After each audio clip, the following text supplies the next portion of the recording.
정치권이 곧바로 지방선거를 향한 조직 정비에 들어갔습니다. 조국혁신당도 충북도당 창당을 준비합니다. 5년 만에 프로야구 경기가 청주에서 재개되면서 경기장 시설에 대한 비판과 지적도 부쩍 늘었습니다. 직접 돌아봤습니다. 청주의 한 고교 정문이 넘어져 문을 열던 70대 경비원이 숨졌습니다. 경찰과 노동당국이 조사에 나선 가운데 교육청도 모든 학교에 긴급 안전점검을 지시했습니다. 옥천에서 폐기물 소각시설 증설을 둘러싼 마찰이 불거졌습니다. 트랙터와 굴삭기를 동원한 반대 집회가 시작됐습니다. 네, 시청자 여러분 안녕하십니까? 계속해서 MBC 뉴스투데이 충북입니다. 지역의 여야 양당이 모두 충북도당 체제를 정비하고 있습니다. 도당 위원장을 새로 뽑았거나 뽑을 예정인데요. 양당 모두 당원 중심 정당을 외치면서 2년 뒤 지방선거 승리를 목표로 내세우고 있습니다. 이병선 기자의 보도입니다. 국민의힘 신임 충북도당 위원장에 단독 출마한 서승우 청주상당 당협위원장이 선출됐습니다. 비대위 의결과 함께 곧바로 1년 임기를 시작한 서승우 도당위원장은 당원 중심을 기치로 내걸었습니다. 책임당원 참여 기구를 실질적으로 가동하고 도당과 충북도, 시군 간 당정협의를 활성화해 지방선거 승리에 기틀을 만들겠다고 밝혔습니다. 변화와 혁신이 필요하다는 주민들의 의견을 듣고 변하겠습니다. 그리고 또 어려운 시기인 만큼 충청북도와 시군하고 협조를 해서 우리 지역 발전, 또 우리 지역의 민생 안정이라고 그럴까요? 어려움에 대해서도 적극적으로 나서겠습니다. 다음 달 말 충북도당 위원장을 새로 뽑는 더불어민주당에서는 청주 서원 이광희 의원이 출마를 공식화했습니다. 국회에서 타 시도당 위원장 출마자들과 공동 기자회견을 연 이광희 의원은 당원 주권 시대를 열겠다고 밝혔습니다. 당원 중심 대중정당의 이행은 역사적 진보이자 필요 충분의 요소입니다. 정치 참여를 넘어 당원 주권의 가치를 완성해야 합니다.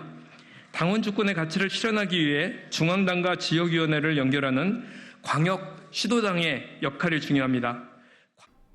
민주당 충북도당 위원장은 임기가 2년이라 다음 지방선거를 진두지휘하게 되는데 청주 흥덕 이현희 의원도 출마를 검토 중인 것으로 전해졌습니다.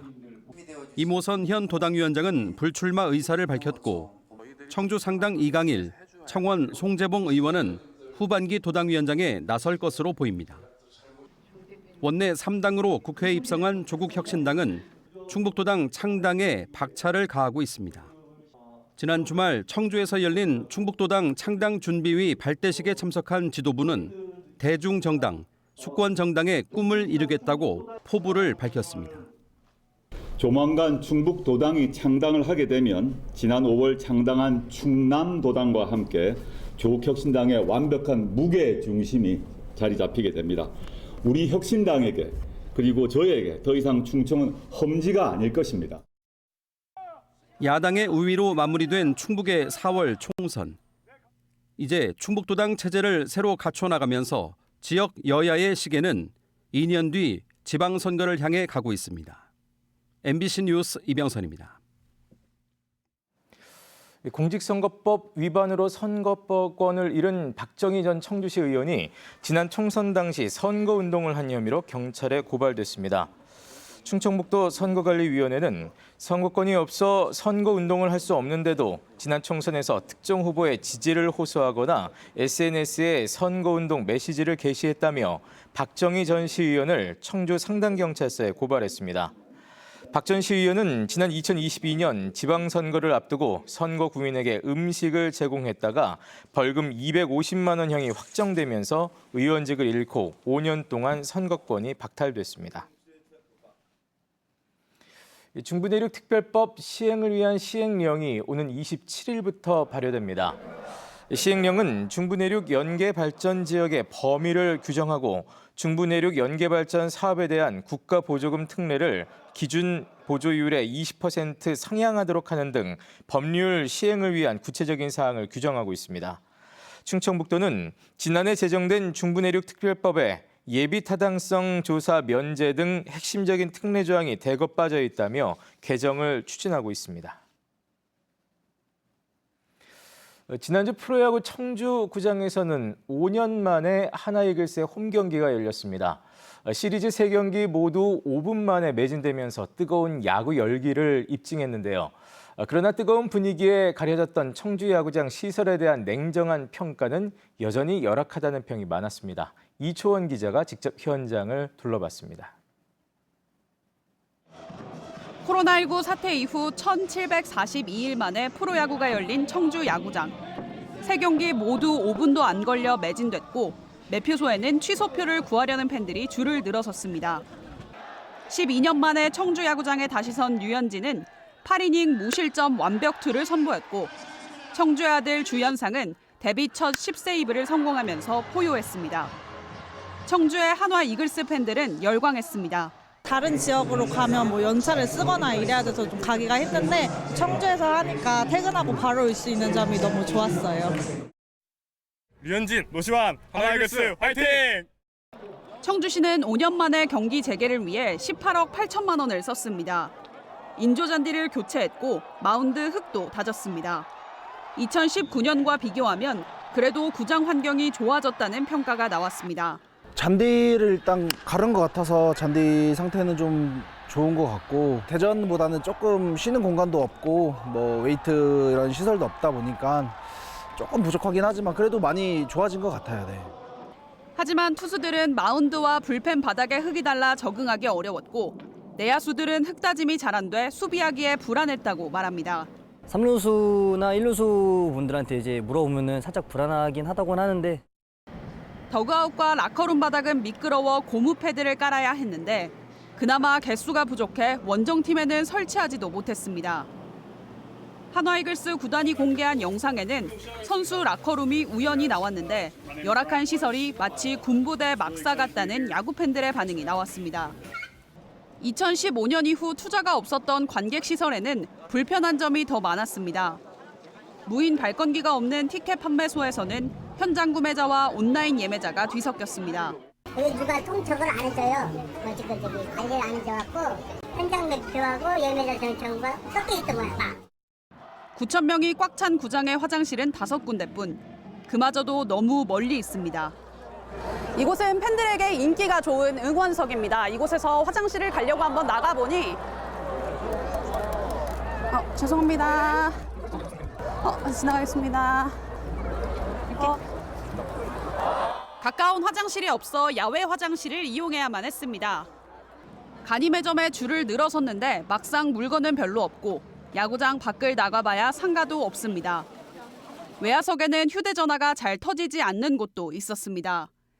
특히 좌석 간 간격이 너무 좁아 160cm 여성이 앉아도 앞사람 머리에 무릎이 닿았습니다. 첫 번째 왔을 때 응원단석에 있었는데 응원을 하면서 옆 사람하고 너무 많이 부딪히기도 했고 제가 여잔데 키가 작은데도 너무 불편하고 너무 덥고 조금만 간격만 있었으면 좋을 것 같아요. 김영환 충북지사는 허구현 KBO 총재를 만나 청주에서 프로야구 경기를 더 열어달라고 부탁했습니다. 올해 6경기인데 10경기로 늘려달라는 겁니다. 이에 대해 허 총재는 검토해 보겠다면서도 관중 편의와 선수 보호, 경기력 향상을 위해 청주구장 시설 개선에 힘써달라고 답했습니다. MBC 뉴스 이초원입니다. 옥천에서는 폐기물 소각시설 증설을 두고 지자체와 주민들이 마찰을 빚고 있습니다. 트랙터와 굴삭기를 몰고 온 주민들이 반대 집회에 나선 가운데 옥천군의 고민도 깊어지게 됐습니다. 신병관 기자가 보도합니다. 옥천에서 발생하는 쓰레기를 매립하고 소각하는 폐기물 처리장입니다. 청소차가 오가는 입구에 인근 마을 주민들이 트랙터와 굴삭기를 세워놓고 집회를 벌이고 있습니다. 내구 연한을 넘긴 기존 소각시설 대신 처리 용량을 늘린 소각시설을 새로 짓는다는 소식을 접한 주민들이 직접 실력 행사에 나선 겁니다. 주민들은 현재도 처리장에서 나오는 악취와 분진에 고통받고 있다며 증설을 받아들일 수 없다고 반발했습니다. 결국에는 늘어나면 늘어날수록 그만큼 유독가스랄지 분진, 그런 악취 같은 거는 나중에 가면 더 심해지리라고 생각합니다. 옥천군은 국비와 지방비 317억 원을 투입해 오는 2027년까지 폐기물 처리 장내 소각시설을 새로 지을 계획입니다. 지난 2007년 건립한 소각시설이 노후된 데다 환경부의 배출 기준도 까다로워졌기 때문입니다. 문제는 처리 용량. 지역에서 배출되는 쓰레기가 늘어나면서 하루 처리 용량을 현재 30톤에서 48톤으로 18톤을 늘렸습니다. 현재도 매일 처리 못하는 3톤가량은 민간업체에 위탁해 소각하고 있는 실정입니다. 옥천군은 첨단 공법을 도입해 주민들이 우려하는 일이 발생하지 않도록 하겠다고 밝혔습니다. 좋은 이제 공법들이 개발이 됐고 그래서 지금 저희가 더 좋은 대기질을 위해서 최신 기술을 도입을 해서 주민들 앞으로 반대 집회의 수위를 높여나갈 예정이고 옥천군은 국비까지 따온 사업이 차질을 빚을까 곤혹스러워하고 있습니다. 쓰레기를 처리할 곳은 마땅하지 않은데 쓰레기는 늘어만 가는 현실이 폐기물 처리를 둘러싼 갈등을 키우는 또 하나의 원인이 되고 있습니다. MBC 뉴스 신병관입니다. 어제 오전 6시 10분쯤 청주시 서원구의 한 고등학교에서 70대 경비원이 철제 정문에 깔려 숨졌습니다. 숨진 경비원은 학생들이 등교하기 전 정문을 열던 과정에서 경첩이 빠진 철문이 넘어지면서 변을 당한 것으로 알려졌습니다. 경찰은 최근 CCTV 등을 통해 정문 기둥에서 경첩이 빠진 원인을 조사하는 한편 고용노동부는 중대재해처벌법 적용 여부를 검토하고 있습니다.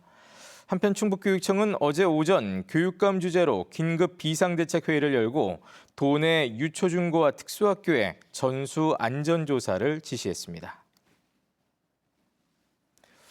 높은 물가에 장보기도 외식도 큰 맘을 먹어야 하는 요즘 형편이 어려운 이웃들은 더 힘든 시기를 보내고 있습니다. 제천에서는 300여 명의 자원봉사자들이 홀로 사는 어르신과 취약계층을 위해 천원밥상이라는 봉사를 하고 있는데요. 지난 1년 동안 14,000여 명의 한 끼를 책임졌다고 합니다. 이상준 기자가 보도합니다.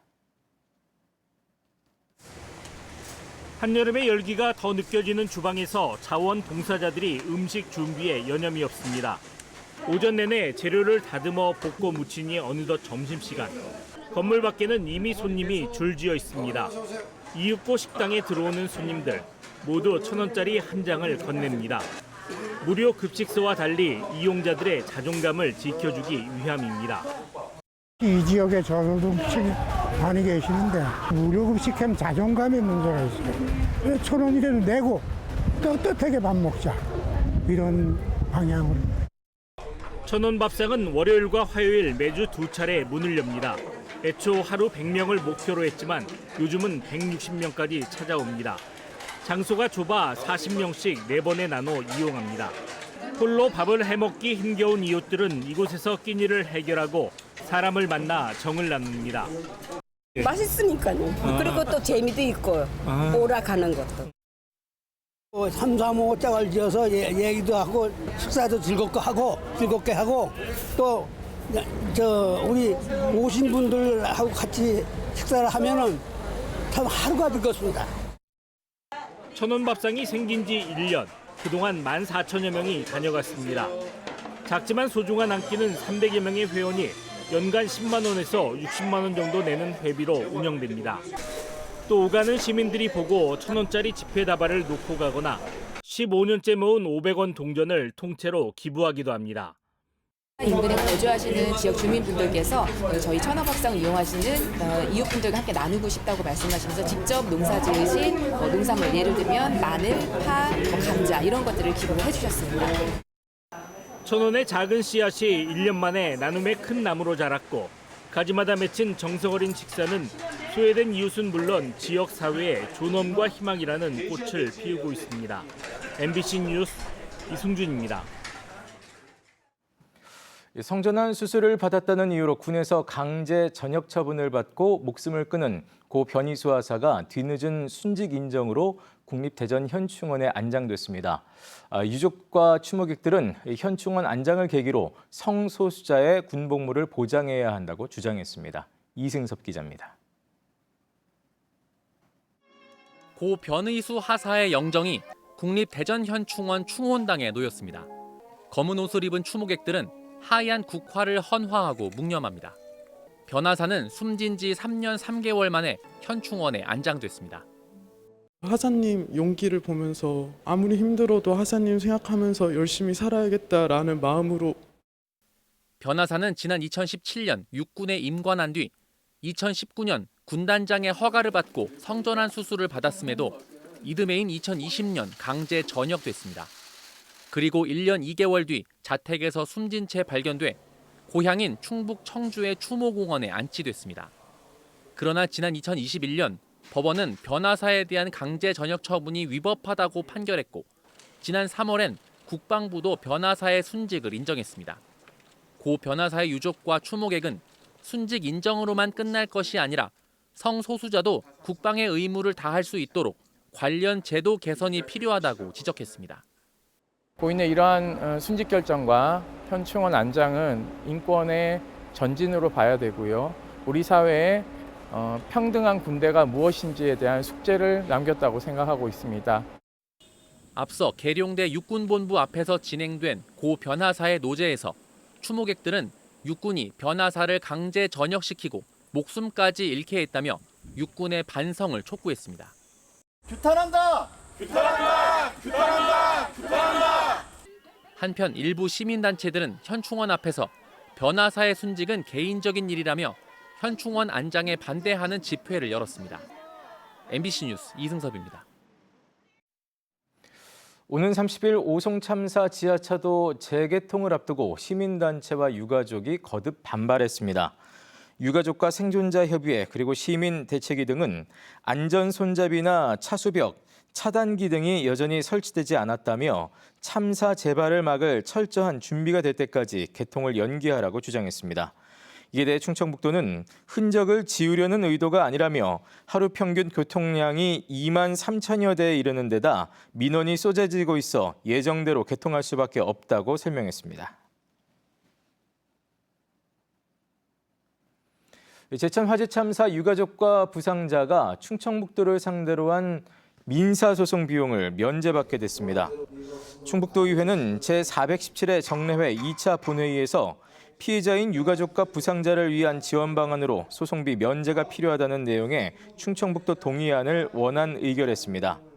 동의안이 통과되면서 유가족과 부상자는 1억 7천만 원이 넘는 소송 비용을 모두 내지 않게 됐습니다.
청주의 한 농협에서 61차례에 걸쳐 거래대금 4억 4천여만 원을 빼돌린 전 직원이 징역형을 선고받았습니다. 청주지방법원 형사 2단독 안재훈 부장판사는 업무상 횡령 혐의로 재판에 넘겨진 41살 전 서청주농협 직원에게 징역 1년 4개월을 선고하고 법정 구속했습니다. 안 부장판사는 횡령 금액이 크고 수법이 다양해 죄질이 상당히 불량하다면서도 범행을 자백하고 동종 전과가 없는 점을 참작했다고 양형 이유를 밝혔습니다. 진천군이 수도권 내륙선 광역철도 조기 착공을 요구하는 11만 서명부를 어제 국토교통부에 전달했습니다. 수도권 내륙선 광역철도는 약 2조 2,466억 원의 예산을 투입해 경기도 동탄과 안성, 진천을 거쳐 청주까지 78.8km를 연결하는 사업입니다. 국토교통부는 사전 타당성 조사 용역을 이달까지 마무리한 뒤 예비 타당성 조사 신청 등 후속 절차를 진행할 계획입니다. 정부 출연 연구기관인 청주 오창의 한국생명공학연구원과 한국기초과학지원연구원이 주차장을 무료로 개방합니다. 충청북도는 각 연구원과 업무 협약을 체결하고 전체 200면을 오창 지역 주민과 상권에 무료로 개방합니다. 충청북도는 또 유휴지에 최대 2,000면 규모의 주차장을 단계적으로 조성해 일부를 무료로 개방할 계획입니다. 현재 오창 인구는 6만 8천여 명으로 10여 년 동안 2배 가까이 늘어 주차난을 겪고 있습니다. 아동 돌봄 사각지대를 해소하기 위한 충북형 초등 돌봄 사업이 다음 달부터 시행됩니다. 충청북도는 학교 휴업이나 갑작스러운 사정으로 아이 돌봄이 시급한 경우를 대비해 거점형 긴급 일시돌봄 지원센터를 시군별로 한 곳씩 지정하고 다음 달부터 운영합니다. 거점형 긴급 돌봄센터는 하루 단위의 긴급 돌봄과 주간 단위의 일시 돌봄 서비스를 제공하며 최장 2개월까지 돌봄 서비스를 지원합니다. 본격적인 장마철을 맞아 청주시가 빗물바지 대청소를 했습니다. 이범석 청주시장과 자원봉사자 협의회 봉사자 100여 명은 어제 찾아가는 시장실의 일환으로 운천동과 신봉동 일대에서 빗물바지 내부와 주변의 쓰레기와 낙엽을 치웠습니다. 한편 청주시는 장마철 집중호우에 대비해 이달 말까지 빗물바지 8만 7천여 곳을 모두 점검할 계획입니다. 한국교통대학교 박물관이 국가유산청의 매장유산 조사기관으로 승인됐습니다. 지난 1980년대부터 충주산성과 청룡사지 등 중원 지역의 학술 조사를 지속해온 한국교통대 박물관은 한동안 매장유산 조사 분야에서 멀어져 있었지만 국가유산청의 출범과 함께 재정비를 마치고 매장유산 조사기관으로 새로 등록했다고 밝혔습니다. 한국교통대 박물관은 이번 승인으로 문화유산 조사 연구를 더 체계적으로 수행하고 지역문화 활성화와 국가유산의 관리를 위해 노력할 방침입니다. 괴산군이 인구 4만 명 회복을 위해 농업, 관광, 스포츠 분야를 주축으로 한 일자리 창출에 나섭니다. 송인원 괴산군수는 민선 8기 2주년 기자회견에서 귀농 귀촌 지원과 복합 휴양시설 조성, 또 전지 훈련 유치 등으로 3,000개의 일자리를 창출하고 정주 여건을 개선해 인구 4만 명을 회복하겠다고 밝혔습니다. 송 군수는 또 고령자 복지주택과 중소기업 근로자 전용주택 등 정부 공모사업을 통해 예산 1조 원 시대도 청사진으로 제시했습니다. 청주시가 공군사관학교 국립공군박물관이 소장한 6.25 전쟁 군사 기록물을 보존 처리합니다. 청주시는 참전 출격 일지 등의 기록물에서 변색과 산성화 등 훼손이 나타나고 있다며 연말까지 오염물 제거와 탈산 처리, 또 디지털 파일 제작 등의 보존 처리를 진행하기로 했습니다. 네, 뉴스를 마칩니다. 고맙습니다.